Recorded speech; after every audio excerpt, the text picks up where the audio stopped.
Start करो, तुम्हें अच्छा लगेगा। Good morning, everyone. Okay, today we will start about life process, first chapter in 10th biology. Okay, so life process. What is life process? Life process actually क्या होता है, जैसे कि हम एक लिविंग थिंग्स और एक नॉन लिविंग थिंग्स के मतलब डिफरेंस हम ये करेंगे। तो कैसे होगा, जैसे कि एक नॉन लिविंग थिंग्स, जैसे कि मान लो कि एक टीवी है और एक मोबाइल है। जैसे कि ये क्या खाना खाते हैं क्या? नहीं, खाना नहीं खाते हैं। रेस्पिरेशन करते हैं, एक्सक्रीशन करते हैं? नहीं। बट एक लिविंग ऑर्गेनिज्म जैसे कि ह्यूमन बीइंग, एनिमल्स, जिसके अंदर लिविंग मतलब जो लिविंग है, लिविंग सेल्स है। ठीक है। सो लिविंग ऑर्गेनिजम्स, जितने सारे लिविंग ऑर्गेनिजम्स हैं, वो एक प्रोसेस मतलब उनकी बॉडी में एक साइकिल क्रिएट होता है, that is a life cycle. ठीक है। और वो लाइफ साइकिल जो प्रोसीड्यूर होता है वो बहुत सारे मेथड्स अप्लाई होता है, जैसे कि रेस्पिरेशन, डाइजेशन, एक्सक्रीशन, हाँ, ट्रांसपोर्टेशन। ये सारा का सारा जो प्रोसेस है, वो प्रोसेस मतलब एक जो लाइफ साइकिल में वो इंक्लूड होता है। ठीक है। ओके।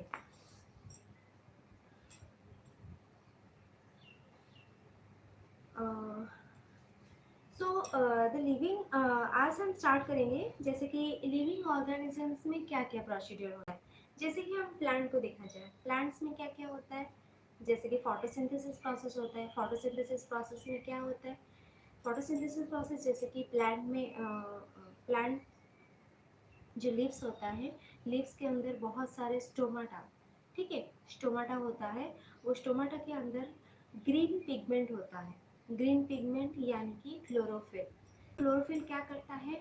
सनलाइट को ट्रैप करता है। ठीक है। सनलाइट को ट्रैप करने के बाद वो सनलाइट को कन्वर्ट करता है केमिकल एनर्जी में। ठीक है। और वो केमिकल एनर्जी उसके बॉडी में एज अ एटीपी स्टोर होके रहता है। और जब उसको ज़रूरत होता है, फिर वो एटीपी क्या करता है? एनर्जी में कन्वर्ट होके फिर उसके बॉडी में यूज़ होता है। ठीक है। और जैसे कि रेस्पिरेशन प्रोसेस कहा जाए तो ये मतलब टू टाइप्स का होता है रेस्पिरेशन प्रोसेस। जैसे कि हमारे बॉडी में जो जो हम न्यूट्रिटिव जो लेते हैं हम, ठीक है, तो उसका मतलब ऑक्सीडेशन होता है हमारे बॉडी में। जैसे कि हम जो भी खाना खाते हैं वो जैसे कि एनर्जी एनर्जी में कन्वर्ट होता है। तो वो एनर्जी में कैसे कन्वर्ट होगा? तो वो एनर्जी में जैसे कन्वर्ट होता है, तो एक्चुअली जैसे कि हमारे बॉडी में ऑक्सीजन होता है, वो ऑक्सीजन क्या करता है? जो भी हम कार्बोहाइड्रेट, फैट्स, प्रोटीन जो भी लेते हैं, उसको क्या करता है? ब्रेक डाउन करता है। ब्रेक डाउन का मतलब है जैसे कि सिंपलर फॉर्म, उसको सिंपलर फॉर्म में कन्वर्ट करता है। फिर जब उसको ब्रेक डाउन करता है थ्रू द ऑक्सीजन, ठीक है, और फिर ब्रेक डाउन के बाद क्या होता है? मतलब जैसे एनर्जी में कन्वर्ट होता है। वो सिंपलर फॉर्म होके उसका जो न्यूट्रिटिव जूस होता है वो एब्जॉर्ब हो जाता है। एब्जॉर्ब होने के बाद फिर एज अ एटीपी जैसे कि ये ग्लूकोज में कन्वर्ट हो जाता है। हम्म? और ये ग्लूकोज क्या होता है? एज अ एटीपी जाके स्टोर होके रहता है। और जब हमें ज़रूरी होता है तो ये फिर से हमें मिल जाता है एनर्जी। ठीक है। ओके। नेक्स्ट होता है जैसे कि ब्रीदिंग, रेस्पिरेशन प्रोसेस। जैसे कि मैंने बोली कि ये टू टाइप्स का होता है, जैसे कि ऑक्सीडेशन ऑफ फूड और एक होता है inspiration and expiration of our body, मतलब हम एयर एक्सचेंज करते हैं। ठीक है। और जैसे कि ब्रीदिंग ब्रीदिंग बोला जाए तो हमारे लंग्स के थ्रू में ये होता है। जैसे कि लंग्स में छोटे छोटे एल्वियोली सैक लाइक स्ट्रक्चर है। ठीक है। और इस मतलब इसके दौरान ये क्या करता है? ये जो छोटे छोटे एल्वियोली हैं, ये हमारे अंदर देखो कि मिक्स गैस एंटर करता है।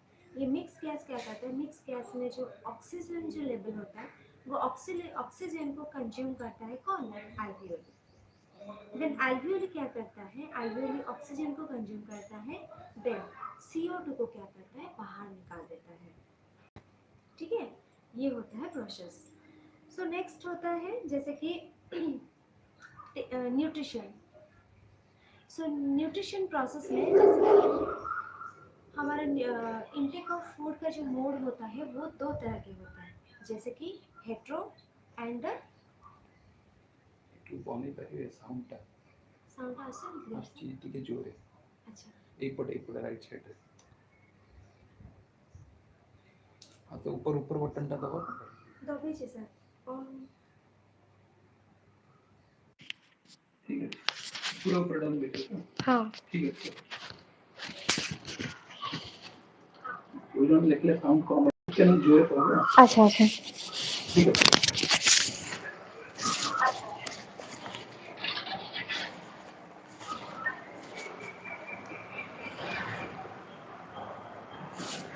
ओके सो जैसे कि न्यूट्रिशन पार्ट में जो होता है, जैसे कि हम दो तरह के हमारा मोड ऑफ न्यूट्रिशन, ये this is the two types, जैसे कि autotrophic and heterotrophic. Autotrophic means जैसे कि हम खुद मतलब जैसे कि प्लांट्स क्या करता है, वो खुद अपना खाना बनाता है और अपना खाना को जो कन्वर्ट करता है वो थ्रू द एनर्जी वो कन्वर्ट करता है और अपने बॉडी में वो यूटिलाइज करता है, ठीक है। लेकिन हम क्या अपना खाना बना सकते हैं? नहीं, क्योंकि हम खाना बना सकते हैं किचन में, लेकिन ऐसे हमारे बॉडी में ऐसे क्लोरोफिल नहीं है या ग्रीन पिगमेंट्स नहीं है कि जैसे कि हम सन को ट्रैप करके या एयर को ट्रैप या वाटर को यूज़ करके हम बना नहीं सकते, ठीक है। सो हम क्या करते हैं, प्लांट एनिमल्स के ऊपर हमारे जो हम न्यूट्रिशन के ऊपर डिपेंड करते हैं, मतलब उनके ऊपर डिपेंड करते हैं, तो इसलिए हम हो गए हेटरोट्रॉफिक एंड वो हो गए जो प्लांट्स है वो हो गए autotrophic. In the world only one, जैसे कि एक प्लांट ही है जो कि ऑटोट्रॉफिक है, प्लांट और एल्गी में भी वैसे बहुत सारे स्पीसीज है, जैसे कि ब्लू ग्रीन एल्गी हो गया, ठीक है। और ये सब क्या करते हैं, अपना खाना खुद बनाते हैं, ठीक है। ये सनलाइट को ट्रैप करके अपना खाना खुद बनाते हैं, इसलिए उनको हम बोलेंगे ऑटोट्रॉफिक, ठीक है। Autotrophic nutrition, this is the main requirements autotrophic organisms can are carbon, ठीक है, carbon dioxide and energy which are fulfilled by the process of photosynthesis. photosynthesis process में क्या होता है, जैसे कि मतलब ऑक्सीजन, इसमें ऑक्सीजन की ज़रूरी नहीं होता, यहाँ पे क्या ज़रूरत होता है, जैसे कि CO2, वाटर, ठीक है, और सनलाइट। सबसे इम्पोर्टेंट जो ये है वो सनलाइट होगा, क्योंकि सनलाइट जो है जो कि क्या करता है, वो हम मतलब क्लोरोफिल उसको ट्रैप करता है, ट्रैप करने के बाद उसके अंदर एक केमिकल कंपोजिशन क्रिएट होता है, ठीक है। वो केमिकल कंपोजिशन के दौरान क्या होता है, वो केमिकल कंटेंट में मतलब कन्वर्ट हो जाता है, ठीक है। फिर वो केमिकल कंटेंट क्या होता है, मतलब जैसे कि आज ग्लूकोज वो कन्वर्ट हो जाता है और वही ग्लूकोज क्या करता है, उसको एनर्जी रिलीज करने में मदद करता है, ठीक है। That is the autotrophic. Next हो गया जैसे कि मतलब heterotrophic nutrition, it is the various types of such holozoic. Heterotrophic देखा जाए तो बहुत तरह के होते हैं, जैसे कि हॉलोजोइक होता है, सैप्रोट्रॉफिक होता है, पैरासाइटिक होता है, ठीक है। हॉलोजोइक मतलब जैसे कि it is the various types of such as holozoic, saprotrophic, parasitic, etc. The form of the nutrition differs depending on the types and the availability of the food and materials as well as how it is obtained by the organisms, ठीक है। Holozoic का मतलब है जैसे कि हम body में कैसे उसको ऑक्सीडेशन के प्रोसेस के थ्रू हमारे बॉडी में कैसे वो यूटिलाइज होता है, ठीक है। होलोजोइक मतलब हम, जैसे कि ह्यूमन बींग हो गया, हर्बीवोरस, ओमनीवोरस, कार्निवोरस, ये हो गया होलोजोइक। नेक्स्ट हो गया साप्रोट्रॉफिक। साप्रो का मीन्स जो होता है वो होता है डेड ऑर्गेनिज्म, मतलब जो डेड मतलब डिकेइंग और डेड मैटर्स में जो ग्रो करता है, दिस इज द साप्रोट्रॉफिक। मतलब जैसे कि फंगाई हो गया, ठीक है। फंगाई क्या करता है, जैसे कि मतलब वो डिग्रेड एरिया में, डिकेइंग एरिया में जहाँ पे चीज़ सड़ जाता है, वहाँ पे जो मटेरियल्स वो क्रिएट होता है, वहाँ पे ही ये क्रिएट होता है, उसको वहाँ पे न्यूट्रिशन मिल जाता है और वहीं पे वो धीरे धीरे क्रिएट होने लगता है, and that is the saprotrophic. And parasitic जैसे कि उनका एक होस्ट होता है, ठीक है। उनका एक होस्ट प्रोसेस, जैसे कि मच्छर को पकड़ लो, बहुत सारे प्रोटोजोन्स हो गया, बैक्टीरियाज हो गया, जैसे कि वो मच्छर को देख लो, जैसे कि हमारे ब्लड को वो क्या करता है, उसके खाना मतलब खाने की तरह वो यूज़ करता है, ठीक है, उसको न्यूट्रिशन मिलता है, ठीक है। तो वो हो गया पैरासाइटिक, ओके।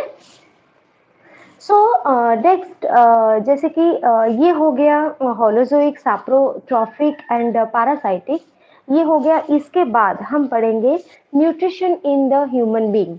सो न्यूट्रिशन कैसे ह्यूमन बीइंग के अंदर यूटिलाइज होता है, हम कैसे हमारे खाने को यूज़ करते हैं और खाना कैसे हमारे अंदर जाता है, ठीक है। हम तो बहुत सारे जैसे कि मिक्स फूड खाते हैं, जैसे कि कार्बोहाइड्रेट हो गया, प्रोटीन हो गया और फैट हो गया, ठीक है। तो हम मिक्स करके खाते हैं या ऐसे खाली ही ऐसे खाते हैं? मिक्स करके खाते हैं, ओके। सो मिक्स करके जैसे कि हम चावल खाते हैं, दाल खाते हैं, रोटी खाते हैं, सब्जी खाते हैं, ठीक है। कभी कभी मछली भी खाते हैं, फिश खाते हैं, फिश करी, कभी कभी एग करी खाते हैं, कभी कभी चिकन खाते हैं, मटन खाते हैं। तो उसके अंदर क्या होता है, वेरिएंट टाइप ऑफ प्रोटीन हम क्या करते हैं, इनटेक करते हैं, ठीक है। सो डायरेक्टली हमको तो नहीं मिलता, वो एक्चुअली इनडायरेक्टली हमको मिलता है, ठीक है, क्योंकि हम उसको पका के खाते हैं, ठीक है। अच्छा, सो जब हम कार्बोहाइड्रेट्स लेते हैं, प्रोटीन लेते हैं और फैट्स लेते हैं, तो वो क्या होता है, जैसे कि हमारे बॉडी में ऑक्सीजन होता है, वो ऑक्सीजन क्या करता है, उसको ब्रेक डाउन करता है, राइट। ब्रेक डाउन करने के बाद जो न्यूट्रिटिव जूस, जैसे कि मतलब न्यूट्रिटिव जूस जैसे हमारे अंदर वो एब्जॉर्ब होता है, वो न्यूट्रिटिव जूस क्या करता है, ऑक्सीजन के साथ मिलके वो सिंपलर फॉर्म होता है। तो सिंपलर फॉर्म का मतलब है जैसे कि कार्बोहाइड्रेट, कार्बोहाइड्रेट जैसे कि वो फॉर्म होता है मतलब कार्बोहाइड्रेट जैसे कि कन्वर्ट होता है स्टार्च में, स्टार्च होता है उसका सिंपलर फॉर्म। और जैसे कि प्रोटीन, प्रोटीन कन्वर्ट होता है अमीनो एसिड में, ठीक है। और जैसे कि फैट, फैट कन्वर्ट होता है फैटी एसिड में, ठीक है। और वो कन्वर्ट होके मतलब जैसे कि एज अ ग्लूकोज वो हमारे बॉडी में स्टोर होके रहता है, ठीक है। और जब हमें एनर्जी की ज़रूरत पड़ती है, वो ग्लूकोज क्या करता है, मतलब वो ग्लूकोज कन्वर्ट हो जाता है एनर्जी में। तो वही एनर्जी फिर हमारे बॉडी में जैसे कि इनवॉलेंटरी एक्शंस हो गया, वॉलेंटरी एक्शंस हो गया, वो एक्शंस में यूटिलाइज होता है। समझ में आया? ओके। नेक्स्ट हो गया, नेक्स्ट जैसे कि हम पढ़ेंगे आज डाइजेशन, ठीक है। सो डाइजेशन प्रोसेस कैसे होता है हमारे बॉडी में, पहले तो हम देखेंगे यहाँ पे हमारे बॉडी में डाइजेस्टिव ऑर्गन, मतलब डाइजेस्टिव सिस्टम को मतलब कौन से ऑर्गन कंट्रीब्यूट करते हैं, ठीक है। तो डाइजेस्टिव सिस्टम के बाद हम पढ़ेंगे डाइजेस्टिव ग्लैंड के बारे में, क्या क्या डाइजेस्टिव ग्लैंड से जो कि हमारे खाने को मतलब कन्वर्ट करते हैं एज अ, फिर सिंपलम फॉर्म के बाद फिर वो कन्वर्ट हो जाता है एज अ ग्लूकोज जो कि हमारे बॉडी में स्टोर होके रहता है, ठीक है। ओके। तो जैसे कि हम देखा जाए तो डाइजेस्टिव ग्लैंड जो डाइजेस्टिव ऑर्गन मतलब डाइजेस्टिव सिस्टम जो हम गट बोलते हैं, GUT गट, और होता है एलिमेंट्री कैनल, तो वो स्टार्ट होता है माउथ से, ठीक है। सो माउथ, माउथ हो गया पहले तो माउथ, माउथ के अंदर हम देखेंगे क्या क्या होता है। माउथ, माउथ में क्या होता है, टीथ होता है, टीथ और टंग भी है। और यहाँ पे जानते हो क्या है, यहाँ पे सब मैक्सिलरी मतलब यहाँ पे सैलिवरी ग्लैंड्स होते हैं जो कि अमाइलेज, ठीक है, सलाइवा फॉर्म करते हैं। और सलाइवा के अंदर कौन सा एंजाइम होता है, वो होता है अमाइलेज, ठीक है। तो वो जब हम खाना खाते हैं तो यहाँ पे हम टीथ में क्या करते हैं, उसको ग्राइंडिंग करते हैं, टीथ थ्रू द टीथ यहाँ पे क्या होता है, ग्राइंड होता है। ग्राइंड होते मतलब हम तो ऐसे सॉलिड फूड ही खाते हैं, ठीक है। तो वो सॉलिड क्या होता है, सेमी लिक्विड में फॉर्म हो जाता है। सेमी लिक्विड का मतलब है जैसे कि वो पोरस और बोलस हो गया, ठीक है। मतलब जैसे कि हम उसको यहाँ पे उसको क्या करते हैं, हम पोरस और बोलस मतलब जैसे कि उसके अंदर सलाइवा मिक्स होके, ठीक है, सलाइवा मिक्स होके उस मतलब वो क्या बना देता है उसको, पोरस। पोरस का मतलब है उसके अंदर बहुत सारे एयर कंटेंट भी आ जाता है, ठीक है। और फिर वो मतलब जैसे कि मैं डाइजेस्टिव सिस्टम के बारे में बोल रही हूँ, तो फर्स्ट हमारा ये माउथ है। माउथ मतलब माउथ के अंदर यहाँ पे क्या होता है, ये होता है फैरिंग्स। तो फैरिंग्स के नीचे होता है ईसोफागस। यहाँ पे फैरिंग्स से ही स्टार्ट होता है ईसोफागस, ठीक है। सो फैरिंग्स के थ्रू मतलब जैसे कि ये हो गया फैरिंग्स, ईसोफागस, फिर ईसोफागस कनेक्टेड है थ्रू द स्टोमक, ठीक है। फिर स्टोमक होता है, स्टोमक के बाद फिर वहाँ पे भी जैसे कि डिओडिनम हो गया, स्टोमक के बाद फिर स्टार्ट हो जाता है स्मॉल इंटेस्टाइन। और स्मॉल इंटेस्टाइन जैसे कि वहाँ पे 3 पार्ट्स में डिवाइडेड है, डिओडिनम, जेजुनम एंड इलियम, ठीक है। और ये जो स्मॉल इंटेस्टाइन है, यहाँ पे क्या होता है, एब्जॉर्प्शन प्रोसेस होता है, ठीक है। हमारे डाइजेशन मतलब जैसे कि हमारा डाइजेस्टिव सिस्टम में बहुत सारे फंक्शन होता है, ठीक है। जैसे कि हम यहाँ पे खाना खाए, ठीक है, खाना गया अंदर, तो यहाँ पे क्या हो गया, जैसे कि वो फूड पाइप के अंदर घुसा, तो यहाँ पे फूड पाइप में क्या होता है, यहाँ पे एक एपिग्लॉटिस है, मतलब एक स्फिंक्टर लाइक स्ट्रक्चर, वो क्या करता है, जाके एयर मतलब हमारा दो मतलब जैसे कि यहाँ पे इसोफागस भी है, ठीक है, फूड पाइप भी है, और क्या है, एयर पाइप भी है, ठीक है। तो वो क्या करता है, एयर पाइप को जाके बंद करता है, ठीक है, रोकता है। तो बंद करने का मतलब है जैसे कि हमारा खाना वहाँ पे ना जाए, ठीक है। तो वहाँ पे एक भी दाना जाए तो वो क्या होता है, जैसे कि हमारे बॉडी में बहुत सारे हार्मफुल इफेक्ट होगा, जैसे कि हमारा सांस अटक भी सकता है, ठीक है, हम ब्रेथलेस भी हो सकते हैं, और हमारे जान भी जा सकता है, ठीक है। तो यहाँ पे हो गया, तो फैरिंग्स के नीचे यहाँ पे एपिग्लॉटिस है, जो कि एक फ्लैट स्ट्रक्चर जो कि क्लोज करता है एयर पाइप को, ठीक है। ओके, सो नेक्स्ट हो गया जैसे कि माउथ से वो खाना गया ग्राइंडिंग होके, बोलस एंड पोरस हो गया।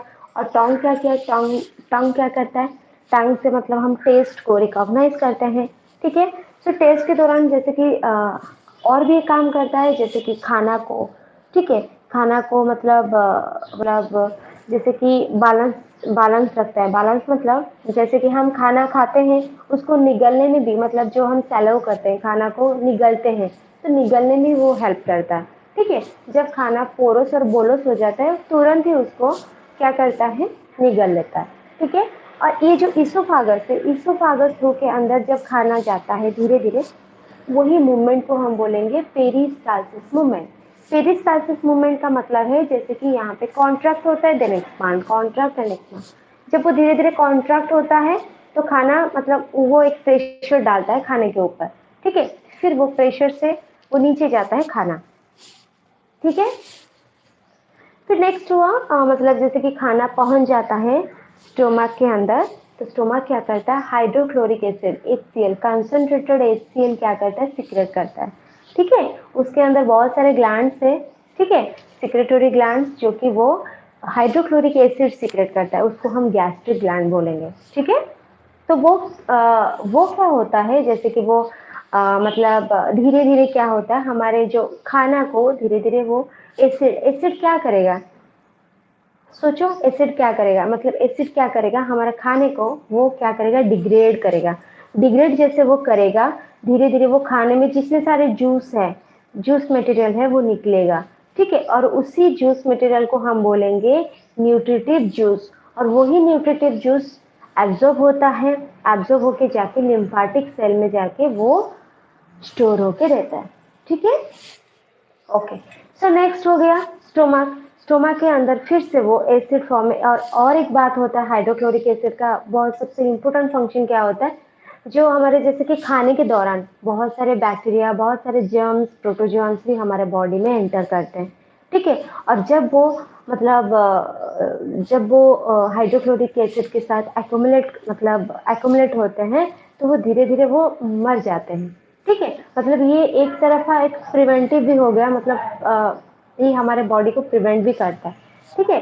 जैसे कि आने वाले जर्म्स को ये भी इसको क्या करता है, वो कील कर देता है, जो हमारे नेक्स्ट प्रोसीड्योर में इसको ऐड नहीं करता, ठीक है। ओके, सो नेक्स्ट हो गया जैसे कि फूड डिग्रेड हो गया, उसके अंदर न्यूट्रिटिव जूस निकल गया, ठीक है। फिर वो धीरे धीरे थ्रू द डिओडिनम, ठीक है, थ्रू द डिओडिनम वो कहाँ चला गया, स्मॉल इंटेस्टाइन की तरफ, ठीक है। जैसे कि स्मॉल स्मॉल इंटेस्टाइन में भी मतलब जैसे कि हम बोलेंगे डाइजेशन प्रोसेस, जैसे कि 5 मेथड्स में होता है, जैसे कि इनटेक ऑफ फूड, ठीक है, डाइजेशन, ठीक है, और होता है एब्जॉर्प्शन, देन होता है एसिमिलेशन। ये सारा का सारा प्रोसेस एक डाइजेशन मतलब डाइजेस्टिव सिस्टम में ही आता है, ठीक है। अच्छा, सो एब्जॉर्प्शन प्रोसेस जैसे कि होता है लार्ज इंटेस्टाइन में भी होता है, स्मॉल, लेकिन ज़्यादातर ये होता है स्मॉल इंटेस्टाइन में। सो स्मॉल इंटेस्टाइन जो है ये क्या करता है, स्मॉल इंटेस्टाइन में 5 to 6 मीटर का होता है ये स्मॉल इंटेस्टाइन, और ये स्मॉल इंटेस्टाइन में बहुत सारे टिश्यूज होते हैं, जैसे कि ciliary epithelial tissue, columnar epithelial tissue, ठीक है। बहुत सारे एपिथेलियल टिश्यू होते हैं जो कि मतलब वो खाने से जो मतलब न्यूट्रिटिव जूस निकलता है, वो जूस को क्या करता है, वो एब्जॉर्ब करता है, ठीक है। फिर वो एब्जॉर्ब करने के बाद क्या होता है, जो वेस्ट मटेरियल हो गया, ठीक है, वो क्या करता है फिर तुरंत ही, ठीक है, मूव टूवर्ड्स द, कहाँ पे जाता है ये, लार्ज इंटेस्टाइन, ठीक है। लार्ज इंटेस्टाइन में देखा जाए तो वहाँ पे जैसे होता है वहाँ पे भी 3 पार्ट्स है, जैसे कि caecum, colon and rectum. Caecum, colon and rectum, देखो स्मॉल इंटेस्टाइन में लगभग 80% एब्जॉर्प्शन हो जाता है, और जो बाकी रहता है ये लार्ज इंटेस्टाइन में होता है, ठीक है। तो लार्ज इंटेस्टाइन में क्या होता है, और जितने सारे मतलब यहाँ पे तो बहुत ही ड्राई अप हो जाता है, लेकिन वहाँ और जितने सारे उसके अंदर न्यूट्रिटिव होता है वो भी वो एब्जॉर्ब कर लेता है, ठीक है। सिकम और कोलन में वहाँ पे भी एब्जॉर्प्शन हो जाता है। जब वो एब्जॉर्प्शन हो गया, फिर क्या हुआ, फिर आ गया ये जो रेक्टम में, और रेक्टम में ये वेस्ट मटेरियल स्टोर होके रहता है, ठीक है। और यहाँ पे मैंने बहुत बातें छोड़ दी, क्योंकि जैसे कि हमारे बहुत सारे ग्लैंड्स होते हैं, ठीक है, जैसे कि मतलब स्टोमक के बाद जब वो डिओडिनम में जाता है तो वहाँ पे पैनक्रियाटिक जूस भी फॉर्म होता है, और वो पैनक्रियाटिक जूस जो क्या करता है, बहुत सारा उसमें जैसे कि पेप्सिन होता है, ट्रिप्सिन होता है, ठीक है। वो क्या करता है, खाने के साथ मिल जाता है, फिर खाने के साथ मिक्स होके वो खाने को और भी डिग्रेड कर देता है, और भी जितने सारे उसको इमल्सिफाइंग कर देता है, मतलब और भी उसको सिंप्लीफाई करता है। जितने उसको सिंप्लीफाई करता जाएगा उसके अंदर जितने सारे, ठीक है, जितने सारे न्यूट्रिएंट्स होते हैं वो निकलते जाएंगे, ठीक है। और वही न्यूट्रिएंट्स को क्या करेगा, ये एब्जॉर्ब करेगा, ठीक है। एब्जॉर्ब के बाद होता है एसिमिलेशन। एसिमिलेशन का मतलब है हमारे बॉडी में यूटिलाइज होना, उसकी मतलब है हमारे बॉडी में डिसॉल्व होना। तो वो हमारे बॉडी में कैसे डिसॉल्व होता है, ठीक है, कैसे डिसॉल्व होता है, जैसे कि हम जो भी खाना खाते हैं तो हमें इनडायरेक्टली हमें कार्बोहाइड्रेट, प्रोटीन और फैट्स मिल जाता है। फिर हम वो कार्बोहाइड्रेट्स, प्रोटीन और फैट्स, उसके साथ ऑक्सीडेशन होता है, मतलब ऑक्सीजन मिलके उसको ब्रेक डाउन करता है, ठीक है। और जैसे फैट हो गया, फैट मतलब जैसे कि उसको इमल्सिफाई बोलते हैं, फैट जैसे सिंप्लीफाई होगा उसको इमल्सिफाइंग बोलते हैं। तो फिर वो इमल्सिफाई जब हो जाता है वो फैटी एसिड में कन्वर्ट हो जाता है। तो वो फैटी एसिड क्या होता है, फिर वो कन्वर्ट हो जाता है एक केमिकल कंपोजिशन में, जैसे कि फिर वो कन्वर्ट होगा एज अ ग्लूकोज, ठीक है। और वही ग्लूकोज क्या होगा, हमारे बॉडी में स्टोर होके रहेगा, ठीक है। जब हमें एनर्जी की ज़रूरत पड़ेगा तो फिर वो ग्लूकोज, ठीक है, फिर वो ग्लूकोज कन्वर्ट हो जाएगा एनर्जी में, फिर हमें एनर्जी देगा, ठीक है। अच्छा, सो हम कहाँ थे, लार्ज इंटेस्टाइन में।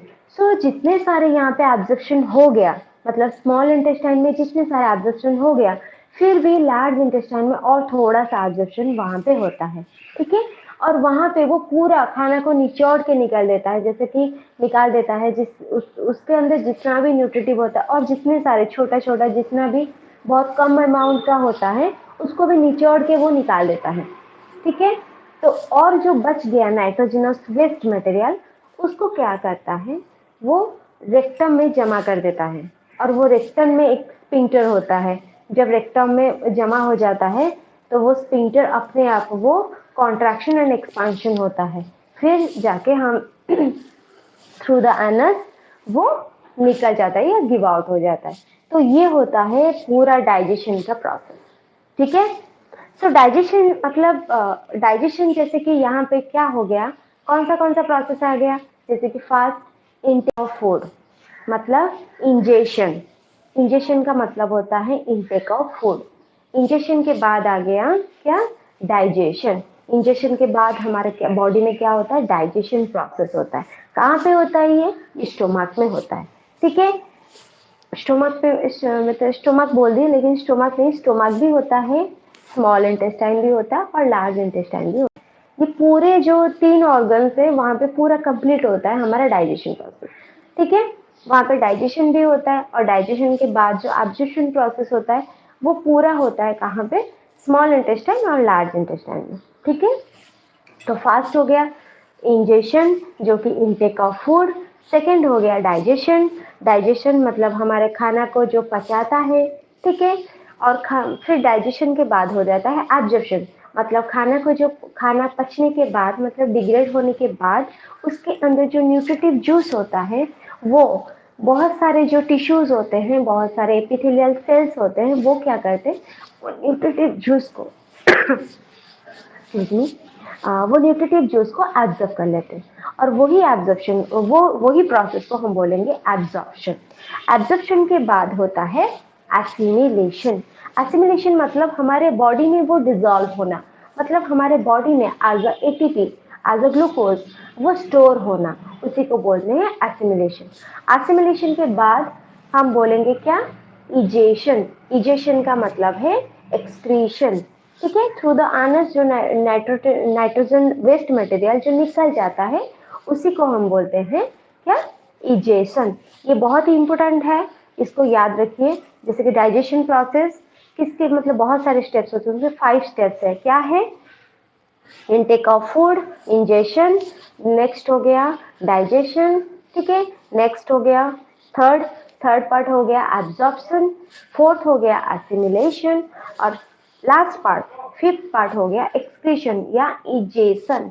इजेशन मतलब निकल जाना, जितने सारे हमारे वेस्ट मटेरियल हमारे बॉडी से बाहर आ जाना, उसको हम बोलते हैं इजेशन। ओके, सो आज हो गया हमारा डाइजेशन प्रोसेस, डाइजेस्टिव सिस्टम। तो डाइजेस्टिव सिस्टम मतलब डाइजेस्टिव सिस्टम में बोली कि हमारे पूरे जो एलिमेंटरी कैनल होता है वो एलिमेंटरी कैनल के थ्रू में पूरा कंप्लीट होता है। जैसे कि फास्ट आता है हमारा माउथ, माउथ के बाद होता है हमारा buccal cavity, buccal cavity then हो गया pharynx, larynx, oesophagus, then stomach, stomach के बाद आ गया क्या, बोलिए, स्टोमक के बाद आ गया small intestine, then large intestine. Small intestine भी ये 3 पार्ट्स में कन्वर्ट है, जैसे कि क्या, डिओडिनम, इलियम एंड जेजुनम। और जैसे कि हम लार्ज इंटेस्टाइन में जाएंगे, तो लार्ज इंटेस्टाइन ये भी 3 टाइप्स, जैसे कि colon, caecum, colon and rectum. ठीक है, फिर उसके बाद आ गया रेक्टम। रेक्टम के बाद ही ये एनस, जो रेक्टम क्या करता है, वेस्ट मटेरियल को वहाँ पे स्टोर करके रखता है। फिर थ्रू द एनस वो वेस्ट मटेरियल बाहर आ जाता है। सो ये हो गया पूरा डाइजेस्टिव प्रोसेस। ओके, सो आज हो गया डाइजेस्टिव प्रोसेस। सो कल या नेक्स्ट क्लास में हम रेस्पिरेशन प्रोसेस पढ़ेंगे। ठीक है, तो ये आपके लिए टास्क है कि मतलब डाइजेस्टिव सिस्टम में, ठीक है, जो हमारा डाइजेस्टिव सिस्टम है, ठीक है, इसको आप अच्छे से कवर कीजिए और मतलब जो भी डाउट हुआ सो प्लीज़ मुझे पूछिए, मैं डाउट भी ऑलमोस्ट आपका क्लियर करूँगी। ठीक है, सो थैंक यू।